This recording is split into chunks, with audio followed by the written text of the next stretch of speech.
ಏನಿವತ್ತೆ ರಾಹುಲ್ ಗಾಂಧಿ ಬಗ್ಗೆ ನೀವು ಕ್ರಾಂತಿಕಾರಿಯಾದಂಥ ಹೋರಾಟ ಮಾಡ್ತಾ ಇದ್ರಿ. ಏನು ರಾಹುಲ್ ಗಾಂಧಿ ಅವರ ವಿಚಾರಗಳಿದಾವೆ? ಭಾರತದ ಇತಿಹಾಸದಲ್ಲಿ 70ಕ್ಕಿಂತ ಹೆಚ್ಚು ರಾಷ್ಟ್ರಗಳು ಭಾಗವಹಿಸಿ AI ಶೃಂಗಸಭೆಯನ್ನು ನಡೆಸ್ತಕ್ಕಂಥ ಇಂದಿನ ಸಂದರ್ಭದಲ್ಲಿ ನಮ್ಮ ವಿಪಕ್ಷ ನಾಯಕರಾಗಿರ್ತಕ್ಕಂಥ ರಾಹುಲ್ ಗಾಂಧಿಯವರು ಅವರ ಯುವ ಕಾಂಗ್ರೆಸ್ ವತಿಯಿಂದ ಒಂದು ಅರೆಬೆತ್ತಲೆ ಮೆರವಣಿಗೆ ಮಾಡಿದ್ದರ ವಿರುದ್ಧ ನಾವು ಪ್ರತಿಭಟನೆಯನ್ನು ಹಾಕ್ಕೊಂಡಿದ್ದೇವೆ. ಅವರು ಯಾಕೆ ಅರೆಬೆತ್ತಲೆ ಮೆರವಣಿಗೆ ಮಾಡಿದರು? ದೇಶಕ್ಕೆ ಬೇಕಾಗಿರ್ತಕ್ಕಂಥ ಎಲ್ಲ ಸಂಪನ್ಮೂಲಗಳ ಬಗ್ಗೆ ಕೊಡುಕೊಳ್ಳುವಿಕೆ ಇರ್ಬೋದು, ದೇಶಕ್ಕೆ ಬೇಕಾಗಿರ್ತಕ್ಕಂಥ ಹಲವಾರು ಒಪ್ಪಂದಗಳಿರ್ಬೋದು, ಇಡೀ ವಿಶ್ವದ 70ಕ್ಕಿಂತ ಹೆಚ್ಚು ರಾಷ್ಟ್ರಗಳು ಭಾಗವಹಿಸಿ ಅವರವರ ದೇಶಕ್ಕೆ ಬೇಕಾಗಿರ್ತಕ್ಕಂಥ ಅನುಕೂಲತೆಗಳನ್ನು ಮಾಡಿಕೊಳ್ಳುವಂಥ ಇಂದಿನ ಸಭೆಯನ್ನು ವಿರೋಧಿಸಿ ಅರೆಬೆತ್ತಲೆ ಮೆರವಣಿಗೆಯನ್ನು ರಾಹುಲ್ ಗಾಂಧಿಯವರು ಮಾಡಿರ್ತಕ್ಕಂಥದ್ದನ್ನು ನಾವು ಖಂಡಿಸ್ತಾ ಇದ್ದೇವೆ. ಈ ಖಂಡನೆಯನ್ನು ಮಾಡಲಿಕ್ಕೆ ನಾವೆಲ್ಲ ಇವತ್ತು ಭಾರತೀಯ ಜನತಾ ಪಕ್ಷದ ಮುಖಂಡರು ಕೂಡಿ ಈ ಸರ್ಕಲ್ನಲ್ಲಿ, ನಾವು ಗಾಂಧಿ ಸರ್ಕಲ್ನಲ್ಲಿ ಪ್ರತಿಭಟನೆ ಹಾಕ್ಕೊಂಡಿದ್ದೇವೆ. ಸರ್, ಇಲ್ಲೇ ಇವತ್ತೇ ಇಮ್ಮಿಡಿಯೇಟ್ ಆಗಿ ಲೋಕಾಯುಕ್ತ ರೇಡ್ ಆಗಿದೆ. ಸೊ ಅದ್ರ ಬಗ್ಗೆ ಏನಂತೀರಿ ಸರ್? ನಿಮ್ಮ ಶಾಸಕರ ಲೋಕಾಯುಕ್ತರು ಈಗಾಗಲೇ ರೇಡ್ ಮಾಡಿ ಅವರನ್ನು ಕಸ್ಟಡಿ ತೊಗೊಂಡಿದ್ದಾರೆ, ವಿಚಾರಣೆ ನಡೆಸ್ತದೆ. ಆ ವಿಷಯವಾಗಿ ನಾನು ಇನ್ನೂ ಯಾವಲ್ಲಿ ಕೂಡ ನಾನು TV ಮಾಧ್ಯಮದ ಮುಂದೆ ಸಮಯ ಕೊಟ್ಟಿಲ್ಲ. ಅದು ತಮ್ಮಿಂದ ಗೊತ್ತಾಗಬೇಕು. ನಾವು ಬೇರೆ ಬೇರೆ ಕಾರ್ಯಕ್ರಮಗಳ ನಿಮಿತ್ತ ನಾನು ಹೋಗಿಲ್ಲ. ಹಿಂದಿನೂ ಅದಾವು ಭಾಳಷ್ಟು ಪ್ರಕರಣಗಳು.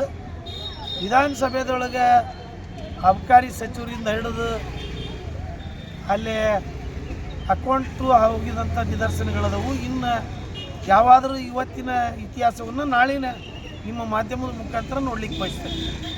ಸರ್, ಈಗಾಗಲೇ ಬಜೆಟ್ ಬರ್ತಾ ಇದೆ. ಇನ್ನೊಂದು ಕಡೆ ಈ ರಾಜ್ಯದಲ್ಲಿ ಅಭಿವೃದ್ಧಿ ಇಲ್ಲ ಅನ್ನೋದು ಅನೇಕ ಕಡೆ ಎದ್ದು ಕಾಣ್ತಾ ಇದೆ. ಮೊನ್ನೆ ನಡೆದ ಒಂದು ಹಕ್ಕುಪತ್ರ ಸಮಾವೇಶ ಸಹಿತ ಎಲ್ಲೋ ಒಂದು ಕಡೆ ಜನರಿಗೆ ಅತೃಪ್ತಿ ತಂದಿರುವಂಥದ್ದು. ಇನ್ನೊಂದು ಕಡೆ ಅವರು ಹರಿಬರಿಯಲ್ಲಿ ಮಾಡಿರುವಂಥ ರಸ್ತೆ ಅಭಿವೃದ್ಧಿಗಳಿರ್ಬೋದು, ಅವೆಲ್ಲವೂ. ಸೊ ಇವೆಲ್ಲ ನಿಮ್ಮ ಕಣ್ಣೆದುರಿಗೆ ಕಾಣ್ತಾ ಇದ್ದಾವೆ. ಅನೇಕ ಬಾರಿ ತಾವು ಧ್ವನಿ ಎತ್ತಿದ್ರಿ. ಸರ್, ಮುಂದಿನ ಏನು ನಿಲುವು? ಈ ಬಜೆಟಿನ ವಿಚಾರ ಏನು, ಅಥವಾ ಈ ಕಳಪೆ ವಿಚಾರಗಳೇನು? ಅವರು ಅಧಿಕಾರದ ಗುದ್ದಾಟದಲ್ಲಿ ರಾಜ್ಯದ ಸಂಪೂರ್ಣ ಅಭಿವೃದ್ಧಿಯನ್ನೇ ಮರೆತಿರ್ತಕ್ಕಂಥದ್ದು. ಕಾಂಗ್ರೆಸ್ ಯಾವ್ಯಾವಾಗ ಈ ರಾಜ್ಯದೊಳಗೆ ಅಧಿಕಾರಕ್ಕೆ ಬರ್ತೈತಿ, ರಾಜ್ಯ ಯಾವತ್ತೂ ಕೂಡ ಅಭಿವೃದ್ಧಿ ಕಾರ್ಯಕ್ರಮಗಳನ್ನು ನೋಡಿಲ್ಲ ಅಂತ ನಾವು ಜನ ಮಾತನಾಡ್ತಕ್ಕಂಥದ್ದನ್ನು ನಾವು ಕೇಳ್ತಾ ಇದ್ದೇವೆ. ಇವತ್ತು ನಮ್ಮ ಹಾವೇರಿ ಜಿಲ್ಲೆ ಒಳಗೆ ಇವರು ಅಧಿಕಾರಕ್ಕೆ ಬಂದಾಗಿನಿಂದ ಯಾವೊಂದು ಹೊಸ ಅಭಿವೃದ್ಧಿ ಕಾರ್ಯಕ್ರಮಗಳು ಜಿಲ್ಲೆಯಾದ್ಯಂತ ಎಲ್ಲಿ ಕೂಡ ಕಾಣ್ತಾ ಇಲ್ಲ. ನಾವೇ ಹಿಂದಿನ ನಮ್ಮ ಸರ್ಕಾರದ ಅವಧಿ ಒಳಗೆ 2018ರಿಂದ 23ರೊಳಗೆ ನಾವು ಒಂದು ಮೆಡಿಕಲ್ ಕಾಲೇಜನ್ನು ಮಾಡಿದ್ವಿ. ಅದರ ಉದ್ಘಾಟನೆ ಮಾಡಿದ್ದು ದೊಡ್ಡ ಹಿರಿಮೆ ಆಗೈತಿ. 3 ವರ್ಷಗಳಾಗ್ಯಾವ MBBS ಕಾಲೇಜ್ ಚಾಲುವಾಗಿ. ಎಲ್ಲಿ ಕೂಡ ಹೊಸ ಕಾಮಗಾರಿ, ಹೊಸ ಅಭಿವೃದ್ಧಿ ಕಾರ್ಯಕ್ರಮಗಳಿಗೆ ಜಿಲ್ಲೆಯಲ್ಲಿ ಎಲ್ಲಿ ಕೂಡ ಕಂಡಿಲ್ಲ. ಆಮೇಲೆ ಮೊನ್ನೆ ಒಬ್ಬರು ಸಾಮಾಜಿಕ ಹೋರಾಟಗಾರರು ನಿಮ್ಮ ಕ್ಷೇತ್ರದಲ್ಲಿ, ತಾವು ಶಾಸಕರಾದ ಕ್ಷೇತ್ರದಲ್ಲೇ ಅನೇಕ ರಸ್ತೆಗಳು ಎಲ್ಲೋ ಒಂದು ಕಡೆ ಸರ್ಕಾರದ ಹಣ ಬಿಲ್ ತೆಗಿಯಕ್ಕೆ ಮಾಡಿದ್ರ ಅಥವಾ ಗುಣಮಟ್ಟ ಮಾಡಿದ್ರ ಅಂತ ಒಂದು ಅರ್ಥ ಆಗ್ತಲ್ಲ. ಅದು ಭಾಳ ದೊಡ್ಡ ಮಟ್ಟದ ಸುದ್ದಿ ಆಗ್ತದೆ. ಏನಂತೀರಿ ಸರ್? ಇಂಗಳಗುಂದಿ ಕಾಡಿನಲ್ಲಿ ಇಂಗಳಗುಂದಿ ರಸ್ತೆಯಲ್ಲಿ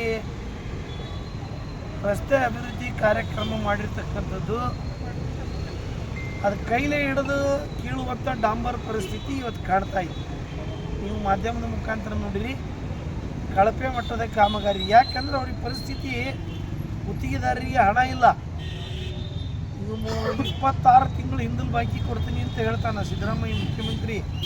ನಾವು ಅಧಿಕಾರಕ್ಕೆ ಬರೋ ಹೊತ್ತಿನಾಗ ಕಾಮಗಾರಿ ಏನು ಪ್ರಾರಂಭಿಸಿ ಹೋಗಿದ್ವಲ್ಲ, ಅದರ ಪೇಮೆಂಟ್ ಕೊಡಲಿಕ್ಕೆ ಇನ್ನೂವರೆಗೆ ಸರ್ಕಾರಕ್ಕೆ ಹಣ ಇಲ್ಲ. ಮತ್ತು ಗುತ್ತಿಗೆದಾರರು ಹಣ ತೆಗೆದುಕೊಂಡಿರ್ತಕ್ಕಂಥ ಕಾಮಗಾರಿ ಮುಗಿಸ್ಲಿಕ್ಕೆ ಕಳಪೆ ಕಾಮಗಾರಿ ಮಾಡ್ತಕ್ಕಂಥದ್ದು ರಾಜ್ಯದ ಜಿಲ್ಲೆಯಲ್ಲಿ ಕಾಡ್ತಾ ಐತಿ. ಹಾವೇರಿಯಲ್ಲಿ ಮಾನ್ಯ ಮುಖ್ಯಮಂತ್ರಿಗಳ ಕಾರ್ಯಕ್ರಮದ ನಿಮಿತ್ತ ಮಾಡಿರೋ ರೋಡು ಕೂಡ ಕಳಪೆ ಆಗೈತಿ ಅಂತ ಹೇಳಿ ನನಗೂ ಕೂಡ ನಿನ್ನೆ ಕಂಡು ಬಂದೈತಿ. ಅಂದ್ರೆ ಮಾಡುವಂಥ ಕಾಮಗಾರಿಯನ್ನು, ತೆಗೆದುಕೊಂಡಿರುವಂಥ ಕಾಮಗಾರಿಯನ್ನು ಮುಗಿಸ್ಲಿಕ್ಕೆ ಹಣದ ಪರಿದಾಟ ಆಗೈತಿ ಗುತ್ತಿಗೆದಾರರಿಗೆ. ಆ ಸಮಸ್ಯೆಗೆ ಅವ್ರು ಕಳಪೆ ಕಾಮಗಾರಿಯನ್ನು ಮಾಡಿರ್ಬೋದು. Thank you sir. ಇಡೀ ಜಗತ್ತು ಮಾತನಾಡ್ತಕ್ಕಂಥ ಒಂದು ಸಂದರ್ಭದಲ್ಲಿ ದೇಶದ ಹಿತಾಸಕ್ತಿಯನ್ನು ಹೊರತುಪಡಿಸಿ ನರೇಂದ್ರ ಮೋದಿ ಅವರು ಜಗತ್ತಿನ ಮುಂದೆ ಯಾವುದೇ ದೇಶಕ್ಕೂ ಕೂಡ ತಲೆ ಬಗ್ಗಿಸಿ ನಡೆದಂಥ ನಿದರ್ಶನ ಇಲ್ಲ. ಇಂಥ ಸಂದರ್ಭದಲ್ಲಿ ಇಡೀ 70ಕ್ಕಿಂತ ಹೆಚ್ಚು ರಾಷ್ಟ್ರಗಳು ಇವತ್ತು ದೇಶದಲ್ಲಿ ಒಂದು ಶೃಂಗಸಭೆ ಮುಖಾಂತರ ತಮ್ಮೆಲ್ಲ ಆಗು ಹೋಗುಗಳ ಬಗ್ಗೆ ಚರ್ಚೆ, ತಮ್ಮೆಲ್ಲ ದೇಶಗಳಿಗೆ ಬೇಕಾಗಿರ್ತಕ್ಕಂಥ ಎಲ್ಲ ಒಪ್ಪಂದಗಳು, ನಮ್ಮ ದೇಶಕ್ಕೆ ಬೇಕಾಗಿರ್ತಕ್ಕಂಥ ಎಲ್ಲ ಒಪ್ಪಂದಗಳಿಗೆ ಒಪ್ಪಿಗೆ ಸೂಚಿಸ್ತಕ್ಕಂಥ ಈ ಸಭೆಯನ್ನು ಅಗೌರವವಾಗಿ ಇಟ್ಕೊಂಡದ್ದು ಇದು ಖಂಡನೀಯ. ರಾಹುಲ್ ಗಾಂಧಿ ಅವರೇ, ನೀವು ಯಾರಿಗಾದರೂ ಒಬ್ಬ ಜ್ಞಾನಿಗಳ ಕೂಟ ಪಾಠ ಹೇಳಿಸ್ಕೋರಿ. ವಯಸ್ಸಾದಂಥ ಒಬ್ಬ ರಾಷ್ಟ್ರೀಯ ನಾಯಕರನ್ನ ಕಟ್ಕೊಂಡಿರಿ, ಅವರಿಗೆ ಕೂಡ ವಿವೇಚನೆ ಇಲ್ಲ ಅಂತ ನಾನು ತಿಳ್ಕೊಂಡಾನಿ. ರಾಹುಲ್ ಗಾಂಧಿ ಅವರೇ, ಅವರು 70 ವರ್ಷ ಆಗ್ಯಾವ, 90 ವರ್ಷ ಆಗ್ಯಾವ ನಿಮ್ಮ ರಾಷ್ಟ್ರೀಯ ನಾಯಕರಿಗೆ, ಅವ್ರಿಗೆ ಕೂಡ ಬುದ್ಧಿಲ್ಲ. ನೀವು ವಿಪಕ್ಷನಾಗಿ ಕುತ್ಕೊಳ್ಳೋಕೆ ನಿನಗಂತರೂ ಜಗತ್ತೇ ನಿನ್ನ ಇವತ್ತು ಒಂದು ನಾಚಿಕೆಗೇಡಿನ ಸಂಗತಿ ಅನ್ನುವಂಥದ್ದನ್ನು ನಿನ್ನ ನೋಡ್ತಾ ಇದ್ದಾರೆ. ಒಂದು ನಾಚಿಕೆ ಪಡಬೇಕು ನೀನು ಜಗತ್ತಿನ ಮುಂದೆ. ಬೇರೆ ಬೇರೆ ದೇಶಗಳಲ್ಲಿ ಒಂದೊಂದು ರೀತಿ ಭಾರತದ ಮರ್ಯಾದೆ ಹರಾಜು ಮಾಡಿರ್ತಕ್ಕಂಥ ವಿಪಕ್ಷ ನಾಯಕ ರಾಹುಲ್ ಗಾಂಧಿ ಅವರೇ, ನಿಮಗೆ ಬುದ್ಧಿ ಏನಾದರೂ ಇದ್ರೆ ಇದು ಯಾವ ಸಭೆ, ಇದರ ಅರ್ಥಪೂರ್ಣ ಅರ್ಥವನ್ನು ತಾವೆಲ್ಲ ಅರ್ಥ ಮಾಡ್ಕೋಬೇಕು. ಎಲ್ಲ ಇದು ಇಡೀ ವಿಶ್ವಕ್ಕೆ ಬೇಕಾಗಿರ್ತಕ್ಕಂಥ ಈ ಸಭೆಯನ್ನು ನೀನು ಅಗೌರವ ಮಾಡಿರ್ತಕ್ಕಂಥದ್ದು ಖಂಡನೀಯ. ಅದಕ್ಕೆ ರಾಹುಲ್ ಗಾಂಧಿ ಅವರೇ, ನಿಮ್ಗೇನಾದರೂ ಬುದ್ಧಿ ಇದ್ರೆ ಸುಪ್ರೀಂ ಕೋರ್ಟ್ ನಿವೃತ್ತ ನ್ಯಾಯಾಧೀಶರ ಕೂಟಾಗ ಪಾಠ ಹೇಳಿಸ್ಕೇರಿ. ಹಾಗೇನಾದ್ರೆ ನಿಮಗೆ ಕಾನೂನನ್ನು ಗೌರವಿಸೋದು ಬರ್ತೈತಿ. ಅರೆಬೆತ್ತಲೆ ಮೆರವಣಿಗೆ ಮಾಡಿದ್ದು ಇಡೀ ವಿಶ್ವ ನೋಡ್ತಾ ಇದೆ. ನಿಮ್ಮದು ಜಗತ್ತಿನ ಮುಂದೆ ವಿಪಕ್ಷ ನಾಯಕನಾಗಿರ್ತಕ್ಕಂಥವನು ಎಷ್ಟು ನಾಚಿಕೇಡಿ ಮನುಷ್ಯ ಅದನ್ನು ಅನ್ನುವಂಥದ್ದನ್ನು ನೀನೇ ಜಗತ್ತಿಗೆ ತೋರಿಸಿಕೊಟ್ಟಿದ್ದಿ. ಇಂಥ ಮಾನ ಮರ್ಯಾದೆ ಇರದಂಥ ವಿಪಕ್ಷ ನಾಯಕನಾಗಿ ಇಡೀ ಜಗತ್ತಿನ ಅತಿ ದೊಡ್ಡ ಪ್ರಜಾಪ್ರಭುತ್ವ ವ್ಯವಸ್ಥೆಯ ಸಂವಿಧಾನದಲ್ಲಿ ಕುತ್ಕೊಂಡು ವಿಪಕ್ಷ ನಾಯಕನಾಗಿರ್ಲಿಕ್ಕೆ ನಾಚಿಕೆ ಆಗಬೇಕು ನಿನಗೆ. ಅವನು ಕೂಡಿಸಿಕೊಂಡಿರ್ತಕ್ಕಂಥ ಕಾಂಗ್ರೆಸ್ಸಿನ ಎಲ್ಲ ಕುರಿಗಳಂತಿರುವಂಥ ಮುಖಂಡರಿಗೆ ನಾ ಏನಂದ್ರೆ ಎಲ್ಲ ಮುಖಂಡರಿಗೆ ಹೇಳ್ತೇನೆ ನಾನು, ಅವ್ರು ಕಾಂಗ್ರೆಸ್ಸಿನ ಮುಖಂಡರುಗಳಿಗೆ ಎಲ್ಲದಕ್ಕೂ ತಲೆ ಹಾಕಬೇಡ್ರಿ. ಅನೇಕರು ನಿಮ್ಮ ಜ್ಞಾನಿಗಳದಾರ, ಅವ್ರ ಕೈಯಾಗ ಕೊಡೋವಂಥದ್ದು ಹಿರೇತನನ ಅಪೂರ್ಣ ವಯಸ್ಸಾಗಿರೋ ಯಜಮಾನ ತಲೆ ನಡುತ್ತತಿ. ಅವನೊಬ್ಬನ ರಾಷ್ಟ್ರೀಯ ನಾಯಕನ ಮಾಡಿಕೊಂಡಿರಿ.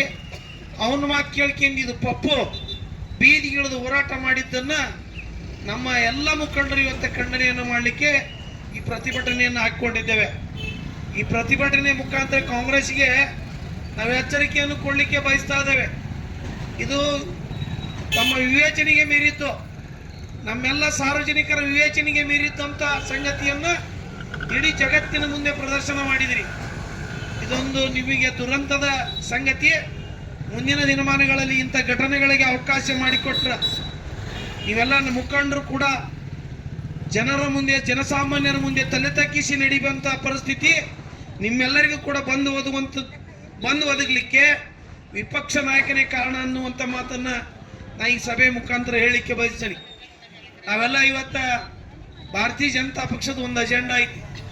ಯಾರಾದರೂ ದೇಶಕ್ಕೆ ಮಾರಕವಾಗಿರ್ತಕ್ಕಂಥದ್ದನ್ನು ಅಂತಾರಾಷ್ಟ್ರೀಯ ಮಟ್ಟದೊಳಗೆ ವಿಶ್ವ ಮೆಚ್ಚಿರ್ತಕ್ಕಂಥ ಸಂಸದೀಯ ಸಚಿವರನ್ನು ಹೊಂದ್ಯಾರ ನಮ್ಮ ನರೇಂದ್ರ ಮೋದಿ ಅವರು. ಇವತ್ತು ಇಡೀ ಏನಾದರೂ ವಿದೇಶಾಂಗ ವ್ಯವಸ್ಥೆಯನ್ನು ಬಲಪಡಿಸತಕ್ಕಂಥದ್ದು ನಮ್ಮ ಇತಿಹಾಸವನ್ನು ನೋಡಿದ್ರೆ ಯಾವ ದೇಶದ ಕೈ ಒಳಗೂ ಸಿಕ್ಕಳದ ಇರ್ತಕ್ಕಂಥ ವಿದೇಶಾಂಗ ಸಚಿವರನ್ನು ಹೊಂದೈತಿ. ಇಡೀ ದೇಶದ ರಕ್ಷಣಾ ವ್ಯವಸ್ಥೆಯನ್ನು ಗಟ್ಟಿಗೊಳಿಸ್ತಕ್ಕಂಥ, ರಕ್ಷಣಾ ಇಲಾಖೆ ನೋಡಿಕೊಳ್ತಕ್ಕಂಥ ಅನೇಕ ನಮ್ಮ ರಕ್ಷಣಾ ಸಚಿವರಿಂದ ಆದಿಯಾಗಿ ಒಳ್ಳೆ ದೊಡ್ಡ ಪಡೆಯನ್ನು ನರೇಂದ್ರ ಮೋದಿ ಹೊಂದಿರತಕ್ಕಂಥ ಇಂದಿನ ದಿನಮಾನಗಳಲ್ಲಿ ಇಡೀ ವಿಶ್ವ ಭಾರತದ ಮುಂದೆ ತಲೆ ತಗ್ಗಿರುವಂಥ